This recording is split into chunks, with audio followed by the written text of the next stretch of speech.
Պարոն Սարոյան, ինչպես եւ կանխատեսում ենք, ելկայի մոտ բարդություններ են առաջացել եւ կարիք կա մեկ այլ բարդ վիրահատության, որը խորհուրդ կտամ արտերկրում անեք։ Միակ լավ բանն էլ է, որ քայլելու հետ կապված խնդիրներ չի ունենա։ Ճիշտ է, մի քիչ երկար կտևի բուժման ընթացքը, բայց արդյունքը լավ կլինի։ Բայց հիմա այս կյանքում ստացվել անենց, որ ես շատ մեծ պատասխանատվություն եմ զգում Ռեբեկայի հանդեպ ու Վահեի հիշատակի։ Ախպերս, ես ամեն ինչ շատ լավ հասկանում եմ, բայց կարաս ես ամեն ինչին Վահեին անընդհատ չխառնես։ Չէ, չեմ կարա։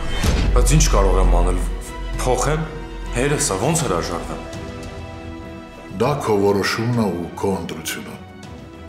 Հենց դրա համար էլ ասում եմ, քեզ այլևս չտեսնեմ Էլկայի կողքին։ Եվան անցած պատմություն է։ Ինչ եղել է, անցել է, շուտվանից գնացել է։ Դրա համար ես իրեն օրվա մեջ 20-ից ավել հաղորդագրություն ուղարկում։ Դրա համար ես սրտաճմլիկ ձայնայիներ ուղարկում, խնդրում, որ քեզ լսի։ Դրա համար գոր։ Ծով աչքերի պատճառով այսօր Armenia Premium-ի եթերում։ Միացիր մեզ, բաժանորդագրվիր մեր սոցիալական հարթակներին եւ ստացիր հնարավորություն առաջինը տեղեկանալու մեր նոր նախագծերի մասին։ Այլ կերպ ասած, բաժանորդագրվիր, ծանուցվիր եւ վայելիր լավագույնը։